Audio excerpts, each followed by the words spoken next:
Hey guys, it's Avangel. What does a 767, a drag race, and a ground crew that got confused by Freedom factions have in common? Yeah, that's right, gliders. Now, one of the biggest features that seems to have been lost a little under the radar with the reveal of Microsoft Flight Simulator 2024 is the massive upgrades and enhancements to gliders and gliding. Sure, to many of you salivating over the next A350 or a 737 MAX, this is not as sexy as spending an hour programming your FMC so you can perform a standard instrument departure to your bed for 8 hours until it's time to land. I put it to you, it's actually far sexier. Ever since people first took to the skies by sticking a motor to a pair of wings, people have been trying to ditch the motor. Now gliding's freedom, it's solitude, and it's harnessing the majesty of our world to soar with the birds. You've all heard the same spiel. Now we've had gliders in Flight Sim for years, and admittedly in the old days it was a bit surface deep.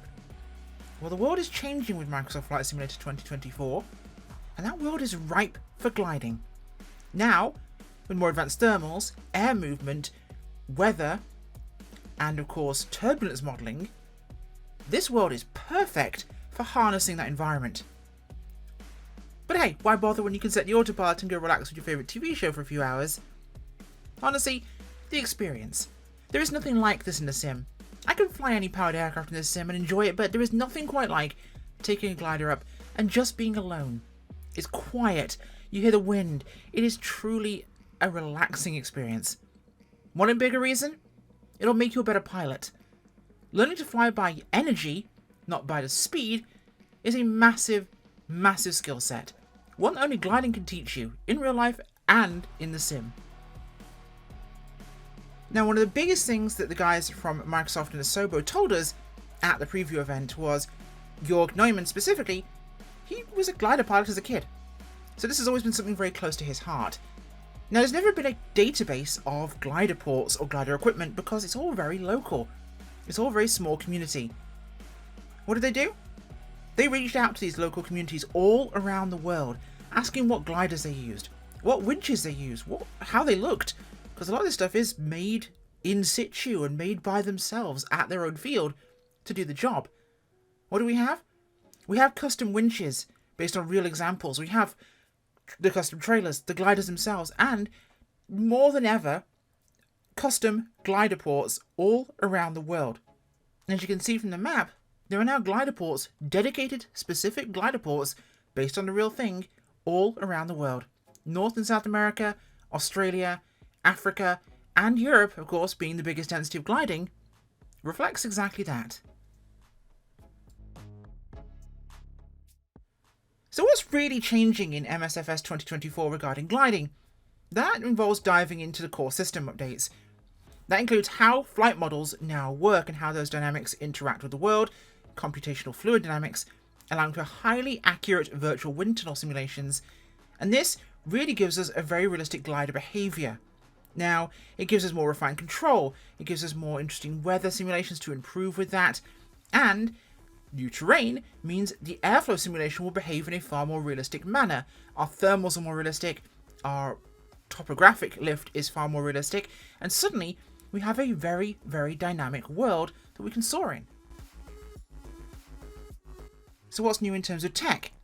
Well, in terms of avionics, we now have the brand new LX family of systems, including the navigation system and the variometer system. These were developed from the ground up with Ian Lewis, and they are fully customizable. Now, of course, they'll stay consistent across your flights.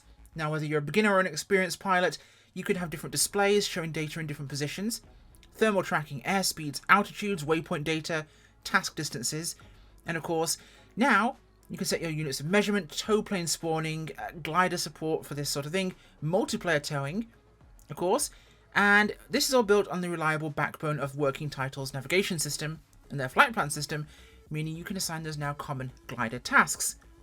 Even working with things like the G3X from Working Title in, for example, the new STEMI. We'll touch on that one later. Now, the variometer itself, of course, hugely customizable, gives you 360-degree thermal tracking, attitude and horizon information, wind data, customizable veritone settings, of course. Pilots can choose between all the different tones they want, positives, negatives, and of course it has integrations with the LX navigation system, which works together to give you all the data exactly when you need it. And so where would we be without the gliders? Of course, from 2020 we have DG Aviation's DG-1001E and LS-818 are back to make a new appearance. And we also have the brand new STEMI S12G. These are all included in the base game, so you get 3 gliders. If you want more, the Pipistrel Taurus M will be in the Premium Deluxe Edition. Now let's start on the STEMI, shall we? So the S12G is a next-gen motorized sailplane produced by the German manufacturer STEMI. Now, it was introduced in 2018, and its grand tourer of the S12 is a new benchmark in long-distance motor gliding. Now, this thing comes with a turbocharged Rotax 914, up to 113 horsepower for takeoff and emergencies, and a 98 horsepower for continuous operation. The cockpit, of course, has G3X avionics side-by-side seating. There's dual touchscreens we mentioned, of course, integrated autopilot systems, and the new LX soaring computer for real-time glider data. Now, all this information stuff and the power for these avionics comes from solar panels on the back of the aircraft stored in batteries.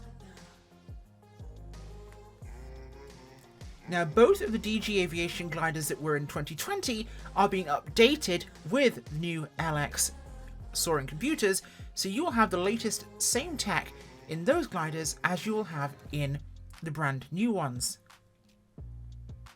Now, speaking of new ones, the Premium Deluxe Edition, of course, brings us the Pipistrel Taurus M. This is a 2-seat motorized sailplane, developed, of course, by Pipistrel, designed for, of course, high-performance soaring with the ability to self-launch. It has a 2-cylinder, 53 horsepower Rotax 503, mounted in a carbon fiber housing behind the wings. It has a 2-blade, fixed-pitch wooden prop via belt drive, and it automatically centers out during retraction for simplified powered flight.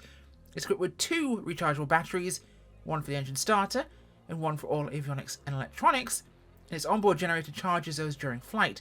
Solar panels, of course, can charge the avionics during flight too. So if you're keeping track, that gives us 2 pure sailplanes in both of the DG Aviation's models, and 2 motor gliders in the Pipistrel Taurus and the STEMI S12G.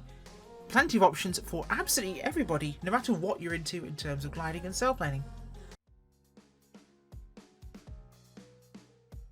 Now that is what we're going to be getting when the sim launches, which to me is incredibly exciting. This is something I enjoy doing in my spare time. I may not record it, but I absolutely love just to float. It feels amazing. Gliding is so much fun, and it's taught me as a pilot a great deal. Now, what does this mean for the future? Well, I got a chance to chat to Jonks from Got Friends whilst I was in Arizona, and over a couple of cocktails we did talk about some of their future plans, including their desire to bring competitive gliders to the sim.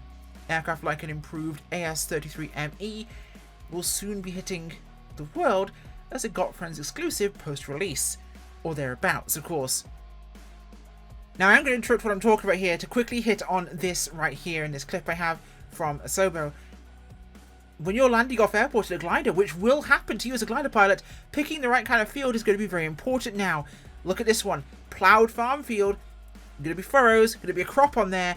This is not going to be the smoothest of landings because glider plus ploughed field tends to result in something quite like, oh, that. Yes, although that would be flipping over at that point because the surface is so much bumpier with terrain and texture resolution. We're going to have a whole new experience in the sim, which is so cool. Now, this of course all depends on what we're going to be seeing when it comes out. But there have been quite a lot of gliders brought out by freeware and pure developers into that sim market for 2020. I expect we'll see more, if not the same amount, coming to 2024. Genuinely, this is a really exciting time for this, and I'm amazed that we have people like Got Friends leading the way in terms of development of gliders and sailplanes, but most of a bigger community that can now take part.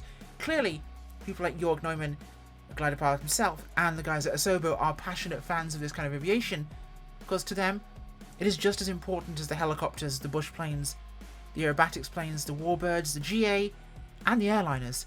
So go and give it a try now, hop in 2020, get excited for 2024, and give gliding a try if you haven't done yet. Do I sound passionate enough? Does this sound like a sales commercial? Where's my head? Who knows? Bye.